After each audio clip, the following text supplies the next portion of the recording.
அதிதியை கோபமாக வாய்க்கு வந்தபடியெல்லாம் அவளை திட்டி அசிங்கப்படுத்திவிட்டு தன் அறைக்கு வந்தவன் அப்போதுதான் அவளுக்கும் காய்ச்சல் இருப்பது அவனின் நினைவுக்கு வந்தது. அவன் என்னதான் தன் மனம் அவள் பக்கமே செல்லக்கூடாது என்று கடிவாளம் போட்டாலும் அவனின் காதல் அதையெல்லாம் முடைத்துக் கொண்டிருந்தது. அதற்கு மேல் அறையில் இருக்க முடியாதவன் அதிதியை தேடி கீழே இறங்கினான். அதிதி சமையலறையில் சேச்சியுடன் சேர்ந்து வேலை செய்து கொண்டிருந்தாள். யாழினி அங்கிருந்து கிளம்பிவிட்டாள். கீழே வந்த அர்ஜுன் சமையலறையை பார்த்து கொண்டே சோஃபாவில் அமர்ந்தான். சமையலறையில் அவளால் நிற்க முடியவில்லை. காய்ச்சல் அவள் உடலை வாட்டி எடுத்தது. அவளுக்கு காய்ச்சல் இருப்பதால் சமையல் பொருட்களை தொடாமல் அங்கே தரையை துடைத்துக் கொண்டிருந்தாள். போன் பேச சென்ற சந்திரிகா அப்போதுதான் அங்கு வந்தாள். இங்கு நடந்த எதுவும் சந்திரிகாவுக்கு தெரியவில்லை. அதிதி தரையை துடைப்பதை பார்த்து, அதிதி, உனக்கே காய்ச்சல், நீ ஏன்மா இதெல்லாம் செய்ற?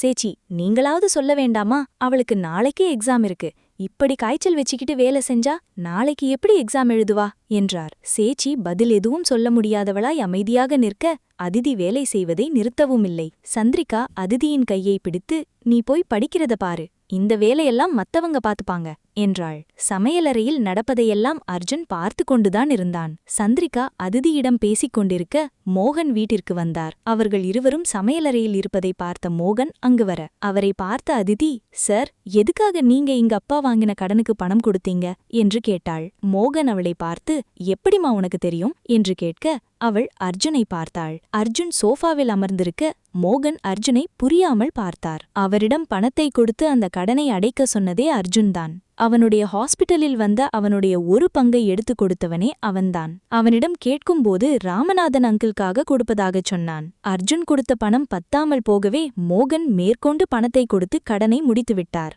அர்ஜுன் எதற்காக இதை செய்தானோ, ஆனால் மோகன் அதிதியின் நலனை மனதில் வைத்துத்தான் இதை செய்தார். ஆனால் அதிதிக்கு அர்ஜுன் பணம் கொடுத்தது தெரியாது. அவளிடம் தன் அப்பா பணம் கொடுத்தார் என்று மட்டும்தான் சொல்லியிருப்பான். அதிதி மோகனிடம், எதுக்காக சார் இப்படி செஞ்சீங்க? அந்த பணத்தை நான் உங்களுக்கு கொஞ்சம் கொஞ்சமா திருப்பி கொடுத்துறேன் என்றாள். மோகன் வேதனையுடன், என்ன அதிதி இப்படி சொல்லிட்ட? நீ என் பொண்ணு மாதிரிமா, எங்களுக்கு எதுக்கு நீ பணத்தை திருப்பி கொடுக்கணும் என்று கேட்க, இல்ல சார், உங்க பணம் எனக்கு வேண்டாம், அதை நான் எப்படியாவது திருப்பி கொடுத்துறேன். வேணும்னா ஏதாவது டாக்குமெண்ட்ல கையெழுத்து போடணும்னாலும் போட்டித்தரேன். கண்டிப்பா திருப்பி கொடுத்துடுவேன், ஏமாத்த மாட்டேன் என்றாள். சந்திரிகா கோபமாக, நீ ஏன் இப்படியெல்லாம் பேசுறன்னு தெரியும். அர்ஜுன் ஏதாவது சொன்னானா என்று கேட்க, இல்ல மேடம், அவர் எல்லாம் சரியாதான் சொல்றாரு. என் அப்பா வாங்கின கடனுக்கு நீங்க எதுக்கு பணம் கொடுக்கணும்? எனக்கு ஒரு நல்ல வேலை கிடைக்கிற வரைக்கும் இந்த வீட்டுல நான் வேலைக்காரியாவே இருந்துக்கிறேன் என்றாள். அவள் பேசியதையெல்லாம் கேட்ட அர்ஜுனுக்கு வலிக்கத்தான் செய்தது. ஆனால் அவளிடம் இறங்கி போக அவன் ஈகோ அவ்வளவு சுலபத்தில் விடுவதில்லை. மோகன் கோபம் வந்து, இதுக்கு மேல முடியாது, நீ எதுக்காக வேலைக்காரியா இருக்கணும்? நீங்க எங்கள முதல்ல இப்படி சார் மேடம்னு சொல்றத விடு என்று சொல்லி அர்ஜுன் பக்கம் திரும்பியவர், ஏன் அர்ஜுன் இப்படியெல்லாம் பண்ணிட்டு இருக்க? அதிதி மேல உனக்கு என்ன கோபம் என்று கேட்டு அவன் அருகில் வர, வரவங்க போறவங்கெல்லாம் சும்மா தங்கிட்டு போறதுக்கு இது ஒன்னும் சத்திரம் இல்லப்பா.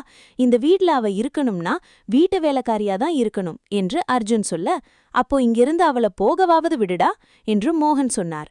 பணத்தை கொடுத்துட்டு அடுத்த நிமிஷமே அவ இங்கிருந்து போகலாம். அதுவரைக்கும் அந்த பணத்துக்கு இவதான் பணைய கைதி என்றான். அர்ஜுன், ரொம்ப அதிகமா போற, அவ பாவம்டா, அவளுக்காக கேட்க யாருமே இல்லைன்னு தைரியத்துல இப்படியெல்லாம் பண்ணிட்டு இருக்கியா என்று மோகன் கத்த, அர்ஜுன் அமைதியாக எழுந்து நின்று அதிதியை திரும்பி பார்க்க அவள் எதையும் கண்டு கொள்ளாமல் குப்பைகளை எடுத்து சுத்தம் செய்து கொண்டிருந்தாள். அர்ஜுன் அதற்கு மேல் எதுவும் பேசாமல் அமைதியாக சென்றான். சந்திரிகா மோகனிடம், அமைதியாயிருங்க, அவனுக்கு காய்ச்சல் என்றாள். மோகன் சட்டென சந்திரிகாவின் பக்கம் திரும்பி, அந்த பொண்ணுக்கு காய்ச்சல் இல்லையா? உனக்கு உன் மகன் மட்டும்தான் முக்கியமில்லையா என்றார். மோகன் பேசியதில் சந்திரிகாவும் வருத்தம் கொண்டாள். அதை பார்த்த அதிதி, ப்ளீஸ் சார், என்னால நீங்க எல்லாரும் சண்டை போட்டுக்காதீங்க என்று சொன்னாள். மோகனுக்கும் சந்திரிகாவுக்கும் என்ன சொல்வதென்றே தெரியவில்லை. மோகன் கோபத்துடன், இதுக்கெல்லாம் ஒரு முடிவு கட்டுறேன் என்று பல்லிடுக்கில் சொல்லிக்கொண்டே அறையை நோக்கி நடந்தார். அதித்தி அனைத்து வேலையும் முடிக்க அவளுடைய இடத்தில் அமர்ந்து நாளைய தேர்வுக்கு படிக்க ஆரம்பித்தாள். நாளையோடு அவளுக்கு தேர்வு எல்லாமே முடிகிறது. அதனால் வழக்கம் போல் ரெசிஸ்டன்சி ஹோட்டலுக்கு வேலைக்கு போகலாம் என நினைத்தாள். எப்படியாவது பணத்தை சேர்த்து மோகனிடம் கொடுத்திட நினைத்தாள். எதற்காகவும் தன் தன்மானத்தை இழக்கக்கூடாது என்று நினைத்தாள். அர்ஜுன் பேசிய வார்த்தைகளுக்கு அவன் பணத்தை திருப்பிக் கொடுப்பதுதான் சரியாக இருக்கும் என்று தீர்மானித்தவள் தனது படிப்பே அதற்கு பெரிய ஆயுதம் என்று நினைத்து படித்துக் கொண்டிருந்தாள். அர்ஜுன் பேசிய வார்த்தைகள் அனைத்தும் அவளுக்கு ஆறாத வடுவாக மாறிப்போனது. சேச்சி சாப்பாடு எடுத்து வைக்க சந்திரிகாவும் மோகனும் சாப்பாட்டு மேசையில் அமராமல் அதித்தியின் பக்கத்தில் வந்து அமர்ந்தனர். அதித்தி பதறிக்கொண்டு, ஐயோ சார், மேடம், என்ன பண்றீங்க? நீங்க ஏன் தரையில் உட்கார்றீங்க என்று கேட்டாள். சந்திரிகா அவளிடம் பாசத்துடன், இன்னைக்கு நீ சாப்பிட்டாதான் நாங்களும் சாப்பிடுவோம் என்றாள். இல்ல, வேண்டாம் மேடம், என்னைய கட்டாயப்படுத்தாதீங்க, எனக்கு பசி இல்ல என்றாள். மோகன் சாப்பாட்டை எடுத்து, உன் அப்பா ஊட்டிவிட்டா சாப்பிட மாட்டியாமா என்று கேட்டுக்கொண்டே ஒரு சிறிய சாப்பாட்டு உருண்டையை அவள் வாயருகே கொண்டு போக அதித்தி தர்மசங்கடமாக உணர்ந்தாள். அதித்தி தன்னுடைய கல்லூரி பைக்குள் கைவிட்டவள் ஒரு 500 ரூபாய் தாளை எடுத்து அவர்கள் முன் வைத்துவிட்டு மோகன் கொடுத்த சாப்பாட்டை வாயில் போட்டுக்கொண்டாள். மோகனுக்கும் சந்திரிகாவுக்கும் அதித்தி பணம் கொடுத்தது வேதனையாக இருந்தது. மகன் செய்த தவறுக்கு தங்களுக்கு இது தேவைதான் என நினைத்து இப்பவாவது சாப்பிடுகிறாளே என்று மனதை தேற்றிக் கொண்டார்கள். ஆனால் இந்த வீட்டில் இன்னொரு ஜீவனும் இத்தனை நாட்கள் இந்த வீட்டு சாப்பாட்டை தொடாமல் இருக்கிறதே என்று கவனிக்கவில்லை. அர்ஜுன் அதித்தி இந்த வீட்டு சாப்பாட்டை நிராகரித்த போதே அவனும் இங்கு சாப்பிடுவதை நிறுத்திவிட்டான். அது அவள் மேலுள்ள காதலா இல்லை குற்ற உணர்வா என்றே அவனுக்கே தெரியவில்லை. மோகனும் சந்திரிகாவும் அதித்திக்கு சாப்பாடு ஊட்டிக் கொண்டிருப்பதை மேலே நின்றபடி பார்த்து கொண்டிருந்தான். அடுத்த நாள் அதித்தி கை நன்றாக இருந்ததால் தன் தேர்வை தானே எழுதினாள். தேர்வை முடித்து அதித்தி வெளியே வர அங்கு பிரவீந்திரன் நின்று அவளையே பார்த்து கொண்டிருந்தான். அதித்தி அதை கவனிக்காமல் அங்கிருந்து சென்றுவிட்டாள். அதித்தியும் யாழினியும் சேர்ந்து அவர்கள் வேலை செய்யும் அந்த ஹோட்டலுக்கு சென்றனர். அந்த ஹோட்டலின் யூனிஃபார்ம் ஒரு நீல நிற புடவையை இருவரும் உடுத்திக் கொண்டனர். அவள் வேலை செய்யும்போது தன்னை யாரோ கவனிப்பது போலவே இருக்க அதித்தி திரும்பி சுற்றி பார்த்து கொண்டே இருந்தாள். ஆனால் அப்படி யாருமே இல்லை. அதன் பிறகு நம்முடைய கற்பனைதான் என்று நினைத்து அதை சாதாரணமாக விட்டாள். அதித்தி வேலை செய்து முடித்து வீடு திரும்பி வர தாமதமாகிவிட்டது. அவள் தனியாக நடந்து வர அடையாளம் தெரியாத 4 பேர்கள் அவளை பின்தொடர அதித்தி பயந்து கொண்டே நடந்து வந்தாள். தன் போனை எடுத்த உதவிக்கு யாராவது இருக்கிறார்களா என்றால் அப்படி அவள் போனில் யாருமே இல்லை. அவளுக்காக உறவு என்று சொல்லிக்கொள்ள இந்த உலகத்தில் யாருமே இல்லை.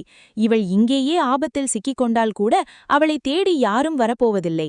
இவள் மீது பரிதாபம் கொண்டு மோகனும் சந்திரிகாவும் வந்தால்தான் உண்டு. அதற்கும் அர்ஜுன் அனுமதித்தால் மட்டுமே நடக்கும். இருப்பதிலே கொடுமையானது தனக்காக யோசிக்க யாருமே இல்லை என்ற கசப்பான உண்மையை உணர்வதுதான். அதித்தி தன்னுடைய போனில் போலீசுக்கு தகவல் சொல்லிவிட்டு வேகமாக நடந்தாள். ஆனால் அந்த 4 பேரும் அவளை சுற்றி வளைத்துக் கொண்டு நிற்க அதிதிக்கு பயத்தில் என்ன செய்வதென்றே தெரியவில்லை. போலீசுக்கு தகவல் சொல்லி 1 நிமிடத்தில் இங்கு வரப்போவதில்லை என்பது தெரிந்தும் ஏதோ நம்பிக்கையில் தன்னை காப்பாற்ற யாராவது வருவார்களா என்று அவள் எதிர்பார்க்க, ஆனால் அது கூட அவளுக்கு சாதகமாக இல்லை. அதிதி நனதைரியத்தை வரவழைத்துக் கொண்டு அவர்களை பார்த்து, உங்களுக்கு பணம் ஏதாவது வேணுமா? என்கிட்ட இருக்க பணத்தையெல்லாம் உங்ககிட்ட கொடுத்துட்றேன், என்னை விட்டுடுங்க என்று சொல்ல அந்த 4 பேரும், எங்களுக்கு பணம் வேண்டா, நீதான் வேணும், எங்களுக்கு இன்னைக்கு நல்ல விருந்து என்று சொல்லி அவர்கள் மறைத்து வைத்திருந்த மயக்க மருந்தை எடுத்து அவள் சுதாரிப்பதற்குள் அவள் முகத்தில் தெளிக்க அதிதி அங்கேயே மயங்கி விழுந்தாள். அவள் மயங்கி கீழே விழும்போது கூட தன் தந்தை இருந்திருந்தால் இப்படி ஒரு நிலைமை நமக்கு வந்திருக்குதே என்றுதான் அவளுக்கு தோன்றியது. ஆனால் இவளை பார்க்கவில்லை என்றால் ஒருத்தனுக்கு அங்கு பைத்தியமே பிடித்துவிடும் அளவிற்கு அவளுக்காக ஒரு உயிர் அவளையே நினைத்து கொண்டு இருப்பது அறியாமல் இருந்தாள் பேதை. அர்ஜுன் மருத்துவமனையிலிருந்து வேலை முடித்து அவன் கிளம்பும்போது அதிதியை பார்ப்பதற்காக அவன் வீட்டிற்கு செல்லாமல் நேராக அதிதி வேலை செய்யும் ஹோட்டலுக்குத்தான் வந்தான். அப்போதிலிருந்து அவளுக்கு தெரியாமல் அவளை பின்தொடர்ந்து அவளையே பார்த்து கொண்டே அவளுக்கு நிழலாக அவளுடனே வந்திருக்கிறான். அவள் பயத்தில் போலீசுக்கு போன் செய்யும்போது கூட அவளுக்கு தெரியாமல் ஒரு சுவரின் பின்தான் மறைந்து நின்றிருந்தான். அப்போது கூட தனக்கு போன் செய்யவில்லையே என்று அவள் மீது கோபம் கொண்டவன் கொஞ்ச நேரம் பயத்திலே இருக்கட்டும் என்று நினைத்து அந்த 4 பேரும் அவள் முகத்தில் மயக்க மருந்தை தெளிக்கும் வரை மறைந்தே நின்றிருந்தான். அவள் மயங்கி கிடக்க 4 பேரும் அவளை தொட வரும்போது வெளியே வந்தான் அர்ஜுன். அவர்களை பார்த்து, அவ மேல கை வச்சா கையே இருக்காது என்று சொல்ல அவர்கள் அர்ஜுனை பார்த்து, நீ யாருடா, எங்களை வந்து மிரட்டிட்டு இருக்க என்று கேட்டுக்கொண்டே அர்ஜுனை அடிக்க வர அர்ஜுன் ஒரே அடியில் பறக்கவிட்டான். அடி வாங்கியவன் எழ முடியாமல் கீழே கிடக்க மற்ற 3வரும் பயந்து கொண்டு அடி வாங்கியவனை தூக்கிக் கொண்டு அங்கிருந்து ஓடிவிட்டனர். அதிதி மயக்கத்தில் கிடக்க அவளை தூக்கி தன்னுடைய காரில் படுக்க வைத்தவன் வீட்டிற்கு செல்லாமல் ஒரு ஸ்டார் ஹோட்டலுக்கு சென்றான். வீட்டிற்கு சென்றால் அதிதி மயங்கி கிடப்பதற்கும் தான் அவளை சரியான நேரத்தில் மீட்டதற்கும் மோகனும் சந்திரிகாவும் காரணம் கேட்டு பெரிய நாடகத்தையே அரங்கேற்றி விடுவார்கள். அதற்கு என்ன பதில் சொல்வது என்று எண்ணிக்கொண்டவன் ஒரு ஹோட்டலில் அன்றிரவை அவளை தங்க வைக்கலாம் என்று நினைத்தான். இரவு முழுவதும் தூங்காமல் மயக்கத்தில் கிடந்த அதிதியை பார்த்தபடியே அவள் அருகிலே அமர்ந்திருந்தான். காலையில் விடிந்ததும் அவளுக்கு ஒரு மருந்தை கொடுத்து சிறிது நேரத்தில் அவள் எழுந்து விடுவாள் என்பதை உறுதிப்படுத்திக் கொண்டு அறையை விட்டு சென்றான். அவன் சென்ற சிறிது நேரத்திலே கண் விழித்த அதிதி சுற்றி பார்க்க ஒரு ஆடம்பரமான அறையில் அவள் இருப்பதைக் கண்டு அதிர்ந்து போனாள். உடனே தன் உடையை பார்க்க அவள் இரவு எப்படி இருந்தாளோ அப்படியே இருக்கத்தான் அவளுக்கு கொஞ்சம் நிம்மதியே வந்தது. ஆனால் தன்னை யார் காப்பாற்றியிருப்பார்கள் என்பது தெரியாமல் குழப்பத்துடன் அறைக்கதவை திறந்து வெளியே வர எதிரே பிரவேந்திரன் வருவதைக் கண்டு அவன்தான் காப்பாற்றியிருப்பானோ என்று நினைத்து அவனை நோக்கி நடக்க பிரவேந்திரனும் இவளைக் கண்டு திகைத்துப் போய் நின்றான்.